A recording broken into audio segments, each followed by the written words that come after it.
hello friends तखिल मिसल नम कहना ma'am की channel से तराम नौसरी मैम से नब वीडियो पुनः मैम फम लाजरे मैम से तसेंग हाइरोदी मैम इसे खनम खंगन लेरमे से इसे हयेंगी वीडियो से करी सेमसीगे है अखोना नहान ngarang si mamangi thangat pikiba blog tuga video tuga hajar khabuduni hakchang joi kya nungaite handakse isa sen nungaite binung nungaite isangam deba adu ichan pigizu exam kari kenta bonina ne adu shandazu yumnangam do ma leibrina aduna thokna khonna video number dusu aina mapan gi video namni se me mata charuraga taon da thokpada kari da aduga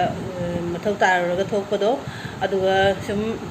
tanda charuraga namakpani aduga tasengna ai koiba chatke haina koiba thokke haina thokpada number video nateba aduna jumda sum lei leina himung mungda leina aigi thong thakpa khara aigi daily thabak khara du sum aina nomagi aigi update pina ba haitare aigi channel sigi update pina ba sum thangatche bani myam adunga si je video nampham khangna lerama bani ba myam jung aigi nahan shugiba sofa cover gat to sofa hap chandriba ate thabak tawringe dane asi hap sangriba adu hayengdi asi hap chalani देदी ma'am रुबा लवागे समझारक तौरी अदु हुजिने अखोगी थोंगानदने अगी संथामालुती कौब्रा कई कौब्रा ma'am खंगनदे अखोइदी सिदा सुम संथामालुती आइना हाय अदु याम फजना सालेबा आइना अदु खुक्तो कत असुम मथुमता हबोनेबा आइना अखोई मथकता दुगी लैगी चरा हौरेबा अदु कमाय कमाय तो नंबरु ताबा और मारे लमेंदा सुमले बाखजी खरा खंगबदो अदु मथुमता हौनने फज्जबना लोरेबा पाम्बिदो आइना कथर पजु पामुरबा लंबीदुनाने संथामालुती पाम्बिदुनाने लंबी जे खाइबक कनग्रेबा कल्लसु आइना पामुरे आइतारे अदु कथर पदो फजना पानबदो पाम्बिदोने मसा मतम तो हबो पाम्बीजे फजे आइदो चुमजानी अथाना थादी फते आइदो अदुना पाम्बीदो लई पाम्बीदो फजमन हिने कक्कोजे पामुना लईरे अदु खंगदे लंबी खाइबो जौखले माना सुम चावरक कइने मी कक्तोय खंगदे दु फजना सा लौरी बाइना संदादने दुकान थोबदने फजना खु माने हाइना मचुदो उबदा लईदो उबदा वीडियो फोटो जान नमनिंगेबा अदुना अदुगी केनो मचा वीडियो मचा लौरोजि म्याम अदुगीदी आई ngasiदी आईगी नुंथांगी थोंगदबा आई थेबोंग मरुगा अदुगीदी इलिसा थुम याकपिदो इलिसा ngaरी हाइतारे अदुगा आई थोंगदोइनी अदुगी रेसिपी दुगा अदु ओइना ngasiगी वीडियो से आई केन तौजरगे म्याम अदु येंगरोजिगी लेइदु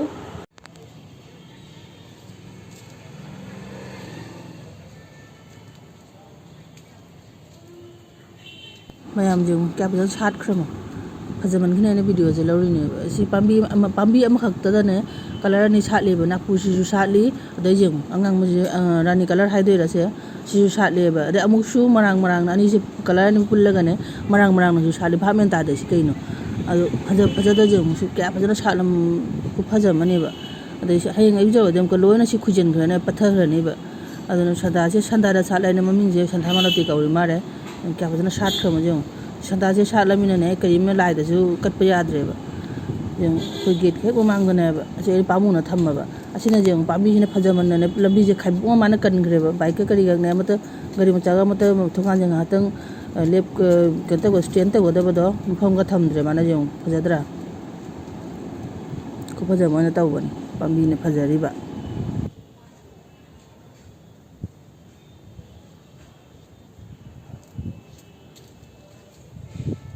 मैम रेसिपी दी थेबों मरु सोक तौदोनी थेबों मरु जे खोल थमे अखोई मी अहुम गतनीने याम तौद्रे याम तौसलगन हेक्ते लेमगा हयेंग चाबा यारोय चाबा यारोय हाइबदि हयेंगनि समोनजेनिना अखोई निरामिसनि अदुना याम तौद्रे इचानपीदि चारोय अदुना माकी आलू भजा ओइना तौबीरे अदै सिदा थेबों मरु लेरे खोकना लेरे मैम अदै सिदा चंगदोइसे सिदा लेरे इलिसा थुम यापि ngaरिजे सिदा थोंगदोइनि मैम सोक तौना सिदा इलिसा थुम यापिजे ओइना फजना चामथोगा सिगा थम्मे सिदा मोरोते खरा लेरे खाइना थमजरे सिदा येनम लेरे सि शोककी सिदना लेरे पासफोरन नि मैम सिदना लेरे मसाला दो यांगां मोरो अदुगैदि जीरा थुम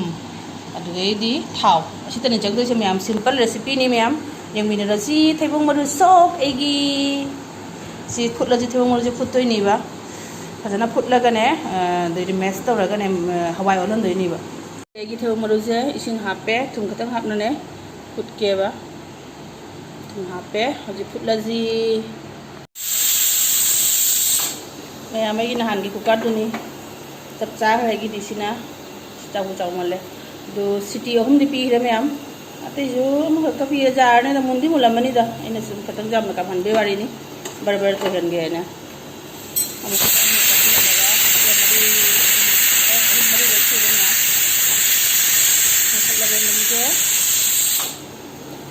अब लगे अमृत का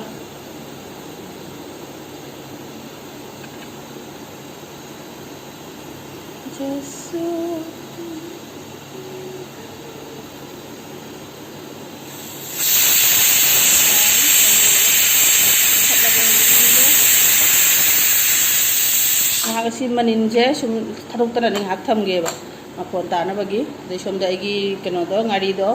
दुई थुमगा जागेमगा हापनाने तोसनखिगे मैं माई थेवंगलोदा पुथोए सिगा लेरे फजना ने तखाइबिरेबा असिदा हुजि ओइ जांगं हापचलगे हापचले अदुगगिदि मोरक अटेकपदु हापचनदैनिबा मोरक खतंग अकुप्पा खतंग हापे मोरक कुप्पा खतंग हापे मोरक से माई मागी चानिंगबा साहानिंगबा चांगदो ओइना साहानबिरो कहीं अखोदी अहन जावबनीना बाबादो जावबनीना मोरक जाम साहानद्रे जीरा हापे मैम अदुगे थुमजु हापचलगे थुमजिदि कोना हापगे मैम कहीं महिजांग मही केंतो थुम जापी गारीनिना ने इलिसा गारीदुजु थुम याइबा अदु जावदोमिना मैम होरेन आई महिजांग महीदुगी चांगदने फोन लागन तलुरेबा दै सिंग साइ मोरक तक खाइना थंबदो मैम हापचलगे सी हापगने इसिंग हापचलगे इसिंग असाबा तौरगने सी फुटतोइनेबा मुका फुटलगा देकोना सोक तौदोइने मैम इसिंग हापचबा हापचले आइगी होरेन मही ओइहनदोइदो अस राको मनरे केनोसिना मही ओइहनदोइदो मैम अदुगी चांगदै फुटजादोइने सी होरेन फुटलगने नंसलकनेबा असि थांगलगे मैम सी फुटखिगे थांगले सिदा फुटखिगे नंग लाउना फुटतोइनि मैम कनो तौबदो दे सोमदा आइगी इलिसा कनो गाड़ीदो सिदा थुमदिने हाफे खतनिने हापिसे कइनो हादि सि मसाना थुम याकपदिना ने मैम अदुना हाफे खतंग हापगा यंगंगा जीरा खतंग हापना कनो तौरे तोना थमे बासि ngaudoini सिदा लेरेगी सोकि दो साइने हाइहोद्रेबा तेजपत्ता जो सोकता हापतोइनि मैम ऐसे nganga khutpa yarani asije kuina phutpa na moi already mullamina ne just mahi do sum to boi wari ni ayama se alu ne baza tawgi bagi ne isan pidi asi charo e baduna alu baza tawgi re adu ngaugi bagi khangji ga sumai tawrage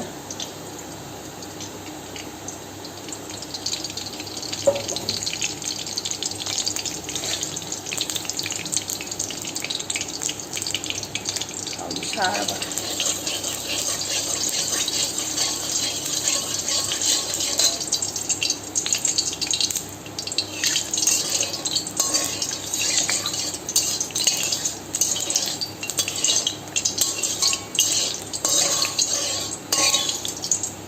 खापगी थावजे सारे ngauरगे ngariजे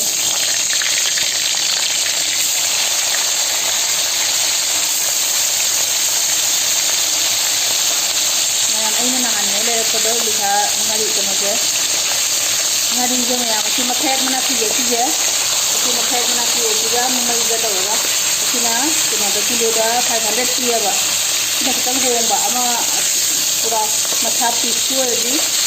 अजो क्या no चानी पान रो चापन लिखी मेरा किया रो अब ना कि तो मनम कने हाउले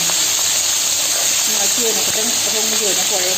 मैं लगी तो ये आप जाना bye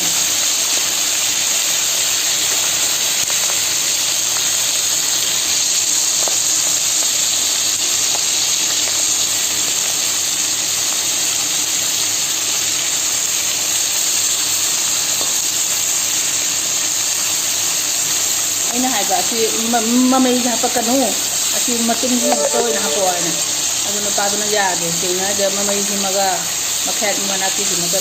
ani sina chet sari ne ya de ba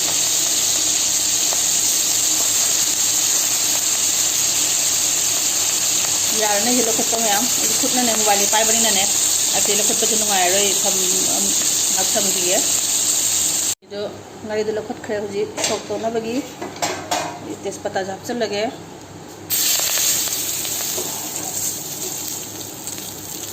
ꯍꯥꯞꯆꯜꯂꯦ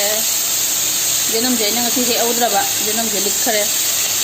ꯌꯦꯅꯝꯁꯦ ꯈꯔ ꯌꯥꯝꯅ ꯍꯥꯞꯄꯒꯗꯤ ꯍꯥꯎꯗꯣꯏꯕ ꯁꯤꯁꯦ ꯄꯥꯁꯄꯣꯔꯟꯁꯤꯁꯨ ꯍꯥꯞꯄꯦ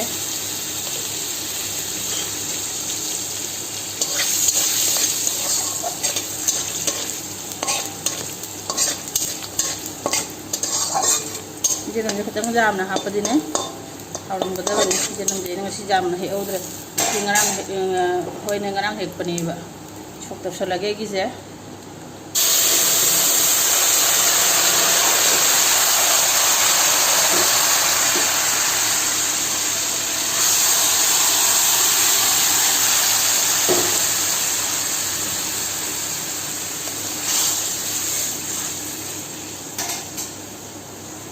Kamera nga ito pumamambaneba nagkuzi na lagi nga rin si Jack talaga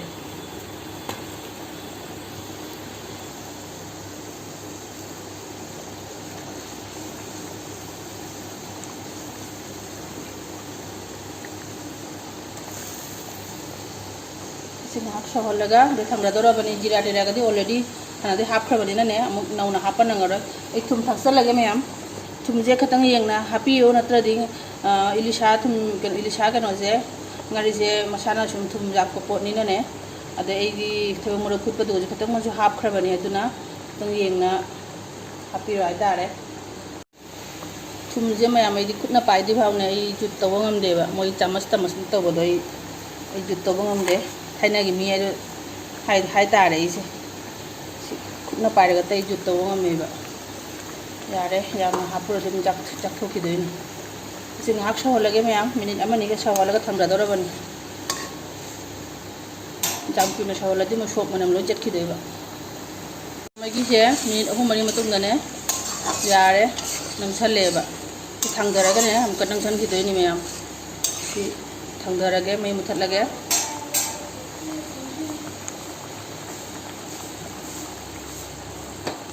ꯃꯩ ꯃꯨꯊꯠꯂꯦ